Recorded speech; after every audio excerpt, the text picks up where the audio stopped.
welcome to The Explainer. Today, we're going to break down a really powerful sermon that completely rethinks a word we all think we know: faith.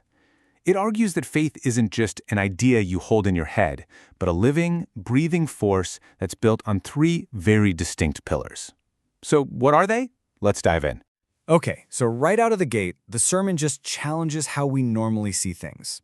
It basically asks us to take this common idea of faith as, a wish or some kind of blind hope and just set it aside for a minute. Instead, it offers up this idea of faith as a deep, powerful, and total persuasion. It's a huge shift, right? It's moving from just wishing for something to being absolutely convinced of it. And this whole idea of persuasion, well, it's not just pulled out of thin air. The sermon anchors it right here in this verse from Romans that talks about Abraham's faith.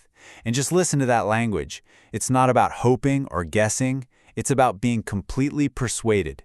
It's a settled conviction that a promise that was made is a promise that's going to be kept. This single verse, it's the bedrock for the entire argument. So, that leads to a really important question, doesn't it? Where does this kind of absolute persuasion even come from? Well, according to the sermon, it's not something we just whip up inside ourselves. It has to be built on a solid foundation, and that foundation is the first pillar, the promise. Now, to really get the power of this promise, the sermon takes us to this incredible story, Abraham and Sarah. They were promised a son, but look at the obstacles here. Biologically, they were way, way past the point of having children. By any normal, rational logic, their situation was screaming impossible. And yet, this is what happened.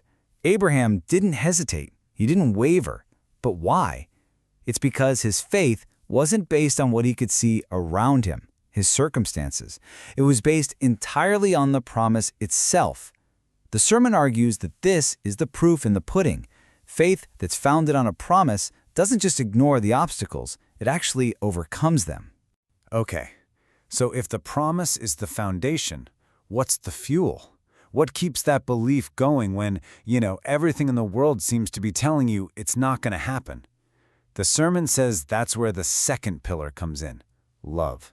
So the idea here is that this kind of faith isn't sustained by just, gritting your teeth and trying harder. No, it's fueled by understanding the character of the one who made the promise in the first place. Quoting this verse, the sermon argues that the promiser, referred to here by the Hebrew name Elohim, literally is love. And if that's true, then the promise itself has to be an expression of that love. But hold on, we have to be super clear about the kind of love we're talking about here.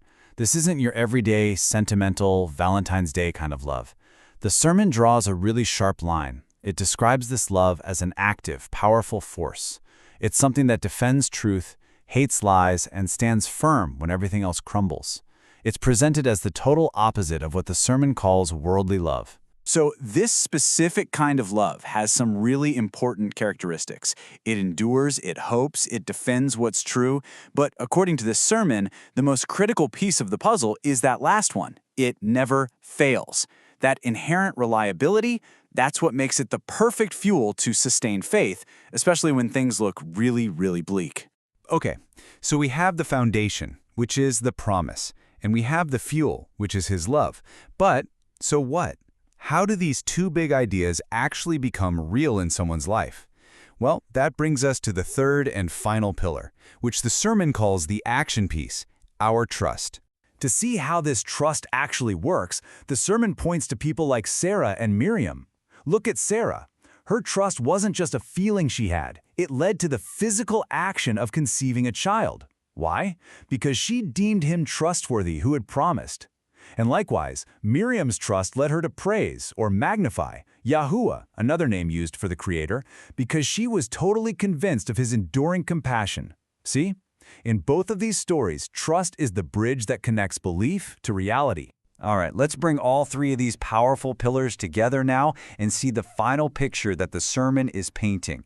This is where we move from this kind of theological model to something that can be applied right here, right now. And here it is, the complete framework. It's a really clear, logical flow, isn't it? Faith starts with a specific promise. It's kept alive through all the challenges by an understanding of love. And finally, it's made real, it's perfected, through our active trust. So what do you call all of this working together? The sermon concludes that this whole structure, promise, love, and trust, isn't just a new definition of faith. It actually defines what it calls a living covenant. It's not a static belief system you just agree with in your mind. It's an active, dynamic relationship that you live out. And that's where we end, because it's where the sermon ends, with a direct challenge to every single one of us. After laying out this whole model, the material leaves us with one final provocative question that really pushes us beyond just theory and into personal reflection. Is faith an idea to be held or a covenant to be lived? Thanks for watching The Explainer.